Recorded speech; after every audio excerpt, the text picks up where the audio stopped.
for a casino, there's so many things. You could have 3D, poker chips, across the planet for people to find and discover, or you could have like little, 3D trophies that I earn in the game environment or in a VR environment that I could either, leave to decorate my 3D, hotel room while I'm there. Like, look, I won the poker tournament last night. Or I can go to, a store or a restaurant or some experience or, theater that's at a casino, and then exchange these things or, upgrade them or transfer or trade them with some other people.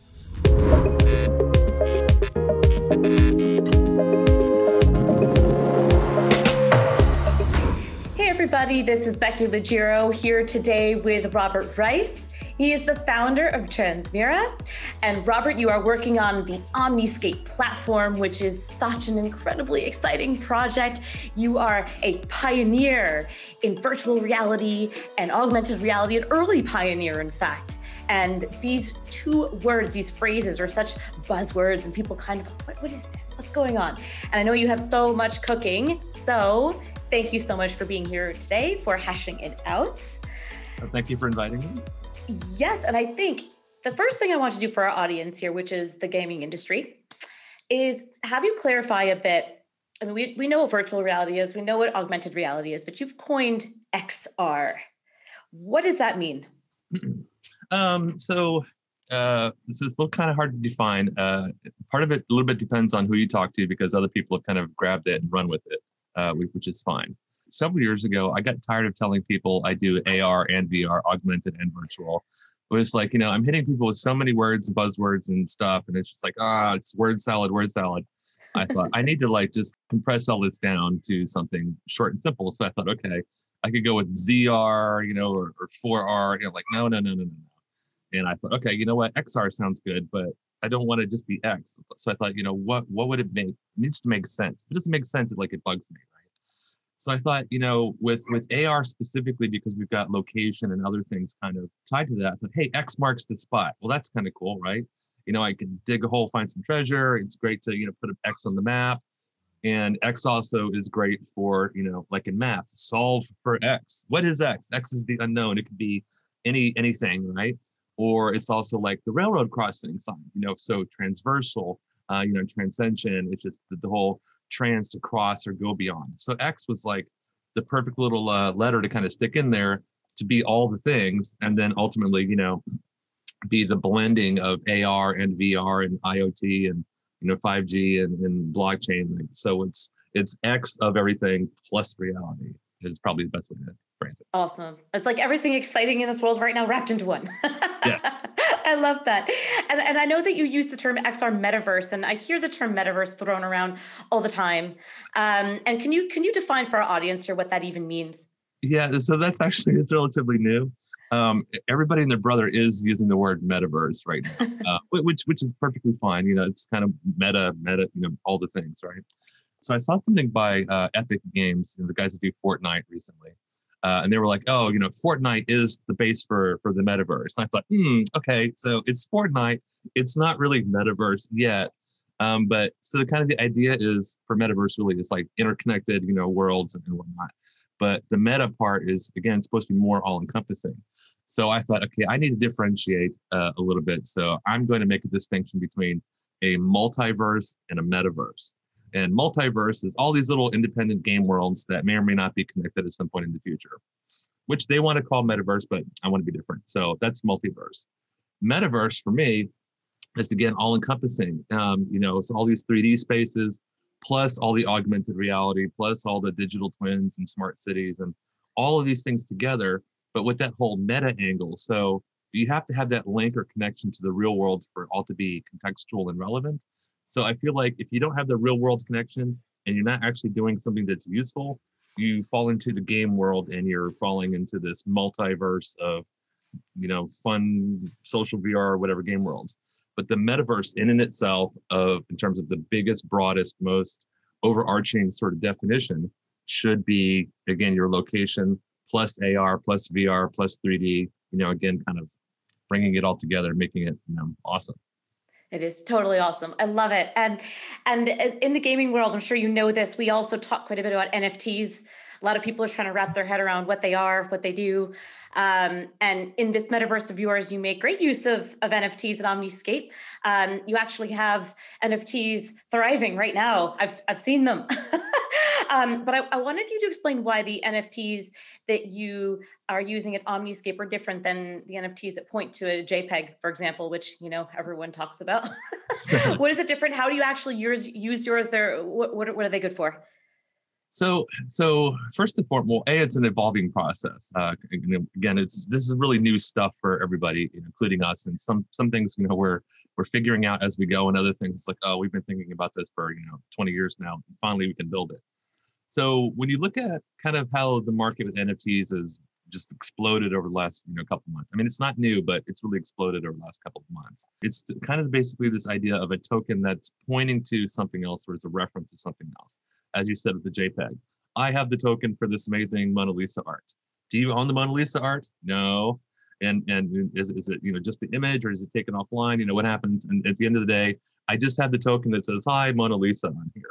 End of story. But now people are beginning to think, okay, well, this is still a compelling thing to have a thing related to some other thing. So what happens if we start doing things like fractional ownership, or kind of like this multi-layered royalty or license, or other type of shared whatever. There's like a lot of really cool different things here.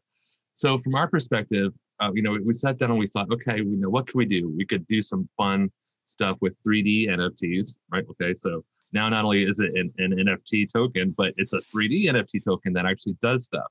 So instead of just saying, oh, we point to some image, no, let's take that image, slap it on a 3D object, and then now I've got a 3D Mona Lisa artwork that I can display on the wall in augmented reality, or I can place in a 3D VR sort of space. So now I have a NFT that I can actually do something with, that can interact with, as opposed to just telling somebody, hey, I've got one in my wallet on my phone. Isn't that exciting? It's like, no, that's not exciting. So right away, just the interactivity is like really super interesting and important.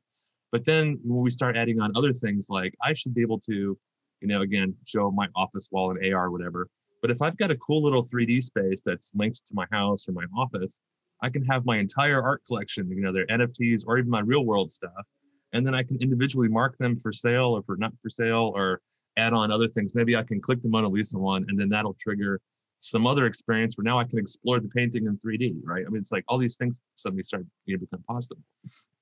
So, but in the context of the larger multiverse, now I'm messing up my own stuff, the metaverse sort of stuff that we're building, it's like, the idea of a 3D object, being linked to or related or reference to some other sort of object really fits within the bigger construct or schema of the idea of like what a digital twin is, which is basically, it's a 1-to-1 scale 3D digital representation of something else, right? It's a 3D copy of my house, digital twin. A 3D copy of the mall or a stadium, it's a digital twin. So if we do that with objects as well, right? So, my coffee cup, or, my phone, or, whatever, then it's like, okay, well, shouldn't everything in a metaverse environment actually be tokenized if it's got that link back to the real world? And then, of course, we start treating them as NFTs. It's my car, it's my house, it's the property I own, it's the amazing diamond I just bought, for my third ex-wife, or, all these things can now suddenly have a digital twin in the metaverse. But again, that's tied to the properties, behaviors, and ownership and whatever.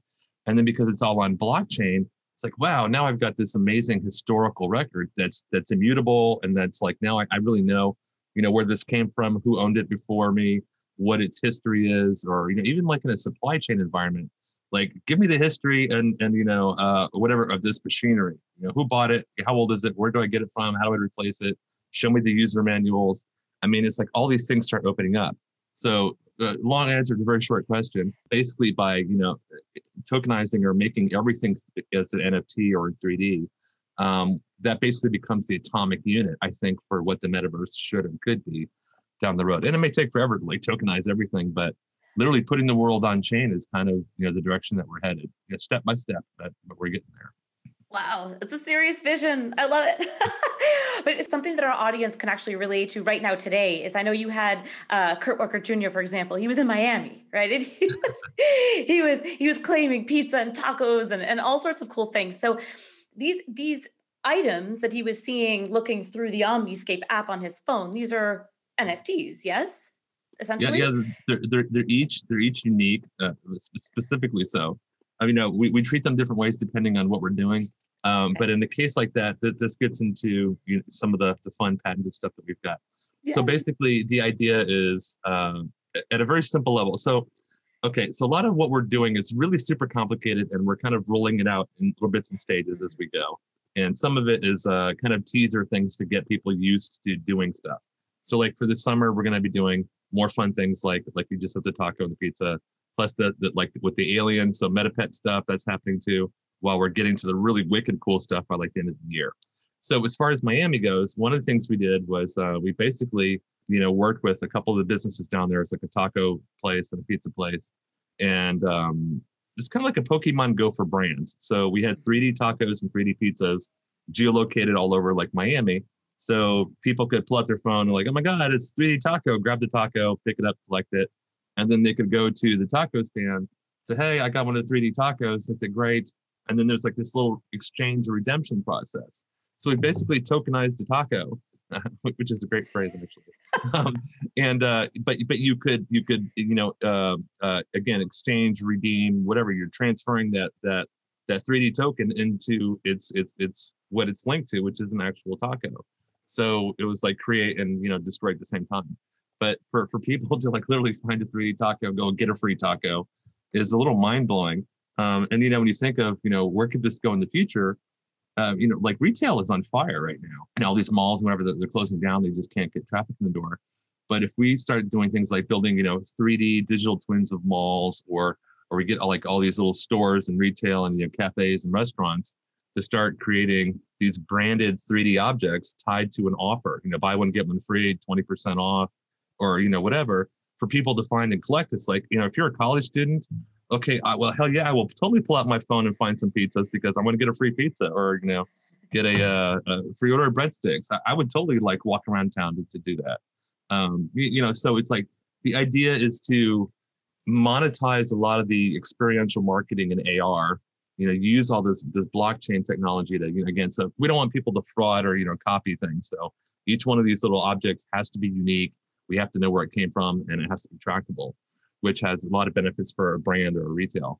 But it's designed to reach people where they are, engage them, and get them to go somewhere to, again, redeem or exchange. And this is one way that I think we can really help out and save retail and give a lot of people a lot of free stuff at the same time.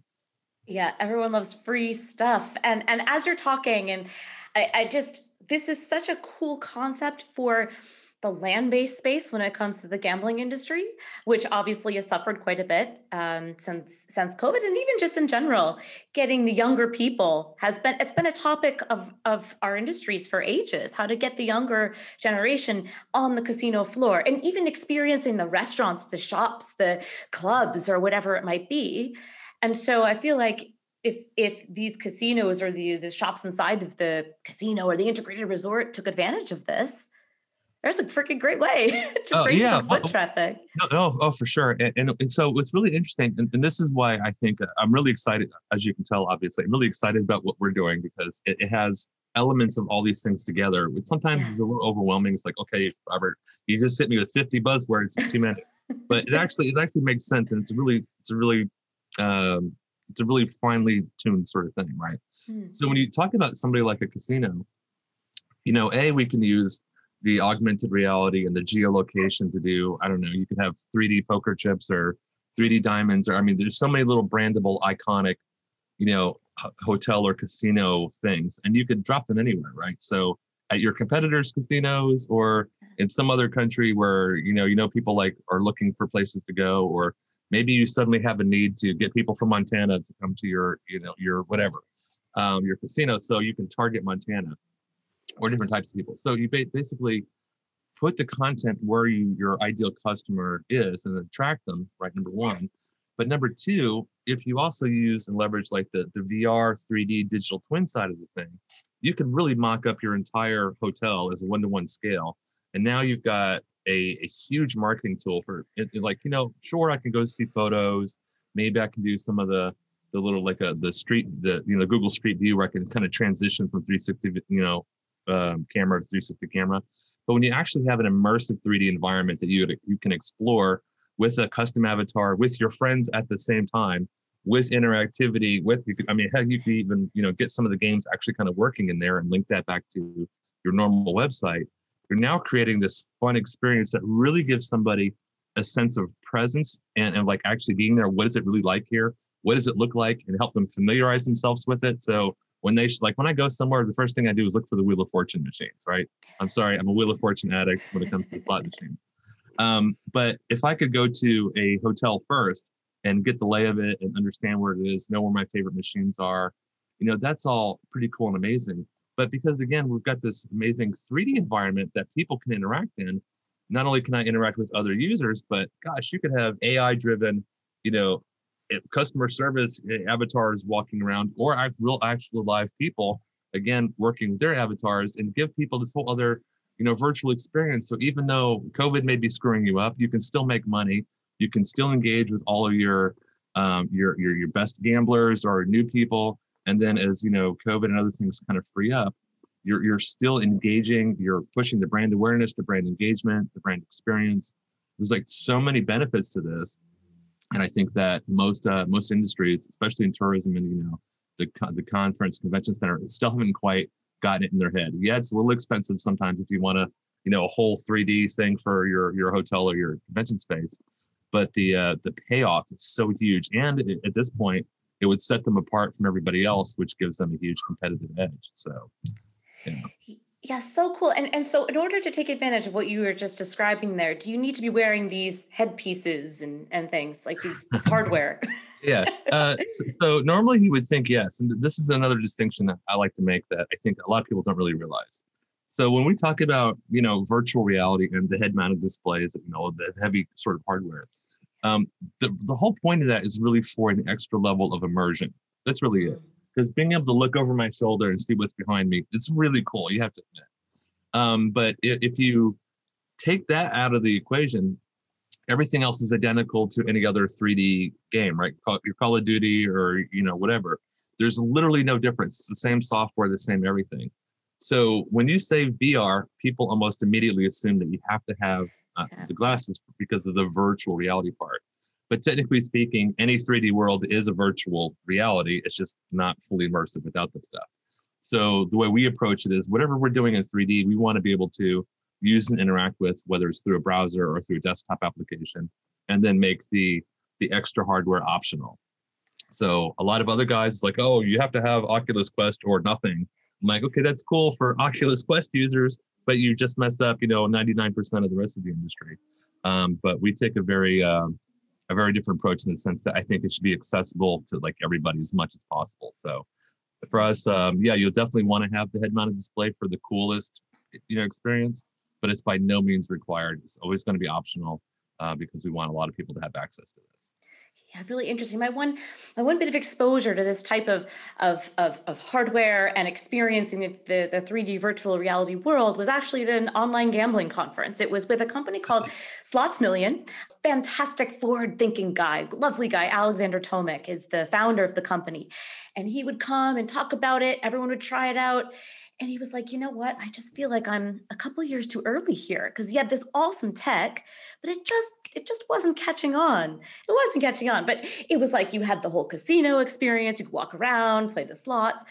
I mean, this was also now a couple of years ago, but I mean, are we ready? Are we ready for this? Do you think? Is the market ready? Or so I'm a huge fan of VR, and I started doing VR stuff in literally like 1992. So I've been around. I've seen all the things.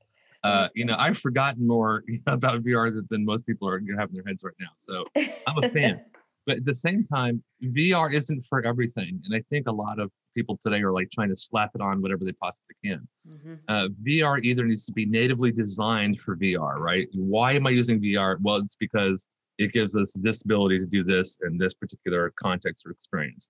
Those are the best VR experiences because VR makes sense. For other things, it's an add-on or an enhancement. It's like, okay, it's cooler if we use VR, but it doesn't really add anything. It's not, there's no special need for me being able to like, get on the inside and move my hands around or whatever. So you kind of have to balance between those. So in the case of like the example that you just said, I think that VR, again, for casinos or whatever, or those types of experiences, adds on a whole other layer of experience and immersion and funness, but it doesn't fundamentally change what that experience is. I'm still moving a 3D guy around and, playing games. So I think that the smart people kind of understand this and make an amazing experience, and then they make it better with VR, but VR is always the option. So even if you've got a limited market or like even now today, obviously VR is huge and everybody and their brother has seen it or heard it or tried it out at least once, right?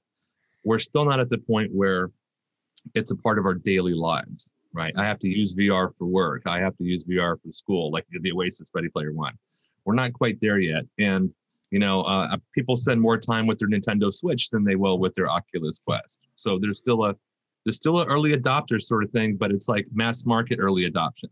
So it's good. It's a big industry. There's tons of money being made, but it's not quite at the level of everybody having a laptop or an iPhone or a tablet or whatever. So I think that, again, good developers or good people that need those experiences should be thinking, let's do an amazing experience first and then add on the VR element to enhance it and give us extra market share. But we need to really focus on, the bigger market first. So long answer, short question. We're almost there. The technology is definitely here, but the market is still developing. And having said that, I think, Facebook really kind of or Oculus, I should say. Facebook and Oculus really rebooted the VR industry. Now they have something like between like 6,000 and 10,000 people dedicated to this stuff. And then, you've got so many other people, just, Amazon, Facebook, Snapchat, Microsoft, Apple. There's billions and billions and billions of dollars being invested heavily in AR and VR right now. And I think the fruits of that are going to be becoming very apparent in the next year or two. So we may be early, but we're not like 10 years early. We're like 1 year early. Yeah, that's exactly what I was looking for to hear you say. Cool, very cool. And there's another point I wanted you to get across to the gaming industry, and this goes for both the online gambling industry and for esports and actual gamers, because I think you made a point in one of your many interviews I've watched of yours that you can bridge this virtual world with the actual tangible world. With, for example, if you're playing, I don't know, some game online, you can grab your little token and redeem it at the coffee shop down the street, literally. And the same thing for the online gambling industry. You could actually have players get a little token to redeem it at the land-based casino of the same company. Mm-hmm. So can you talk to me a bit about the opportunities that you see there? Yeah. So this is like some of the really, really interesting, exciting stuff. So right now you can, go to a casino, you can play some games, you maybe get your loyalty card in the slot machine, or you can get maybe your room comped, or get a discount on dinner at the fancy Asian restaurant, or whatever, which is exciting. And or you can go online and play the games online, and then of course you've got all the normal gamification there, where you're buying gems or you're buying spades, or whatever, to increase your game experience and have a lot of fun stuff. But there's not really been a connection between digital gaming and real life gaming at like a casino, other than maybe okay, we track your rewards points or whatever.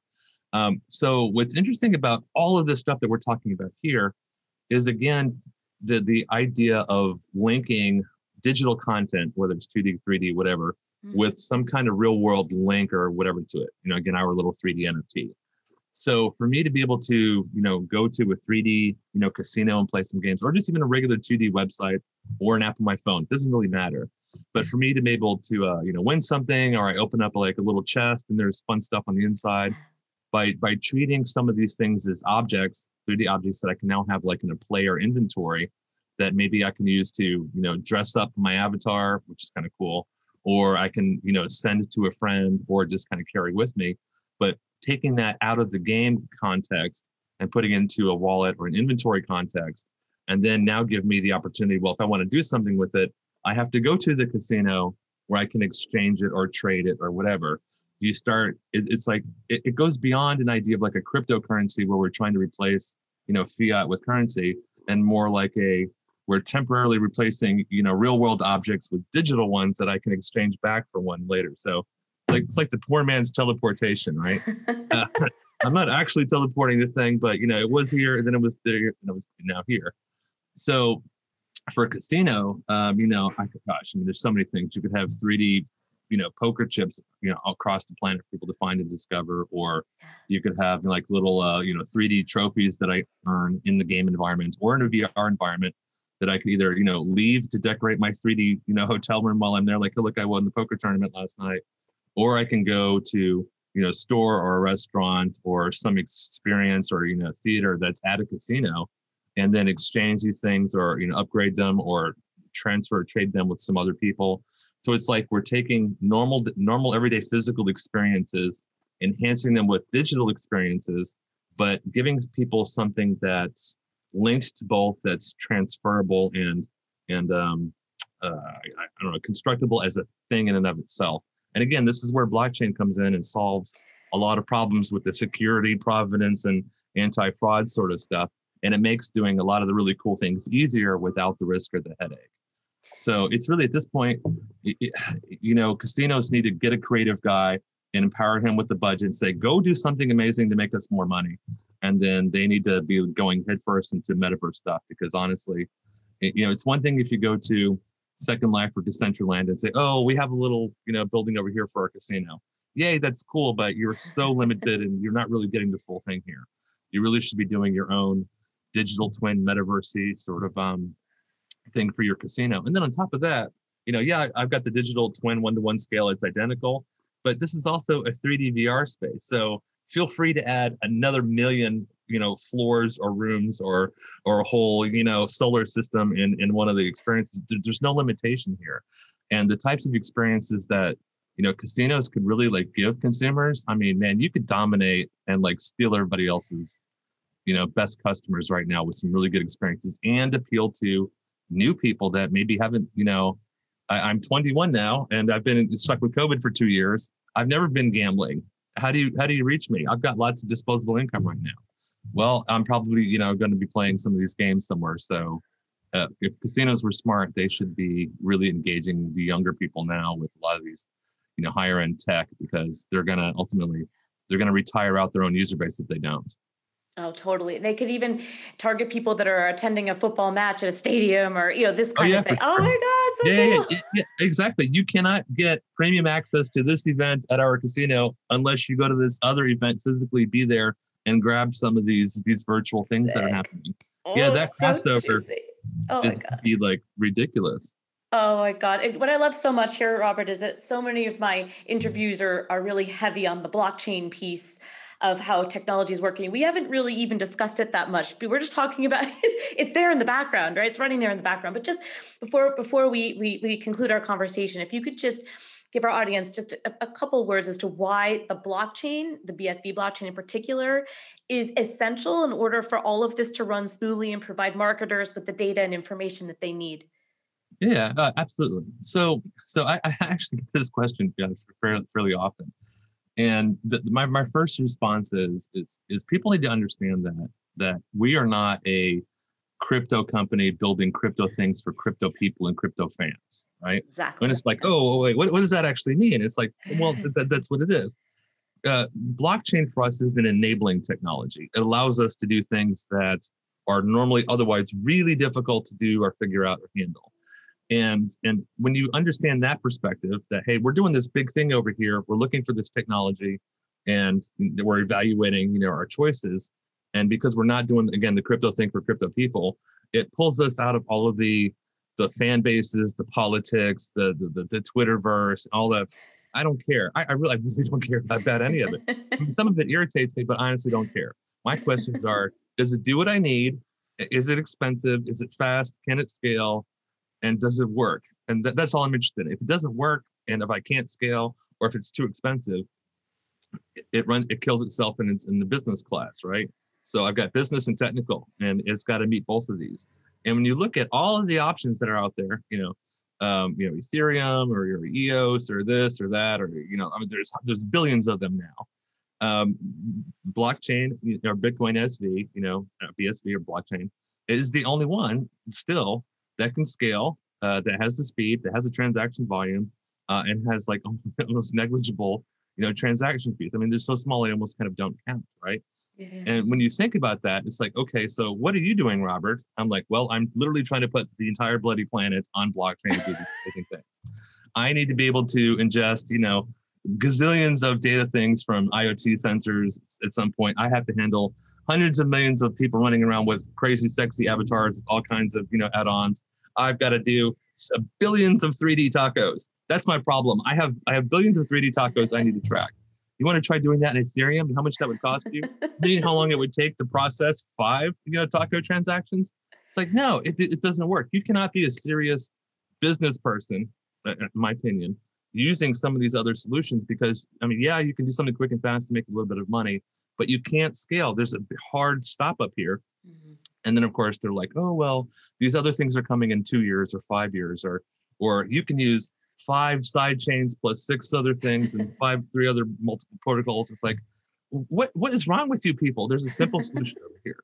And again, for us, it's enabling technology, so it's not upfront. Most of the time, the end user, the consumer, they don't need to know which protocol I'm using. They don't have to go in and mess with all the things. Yes, maybe they need to have a wallet or something simple just to kind of keep stuff going on, but that's about it. They shouldn't be pounded on the head with, hey, we've got these 50 whatevers.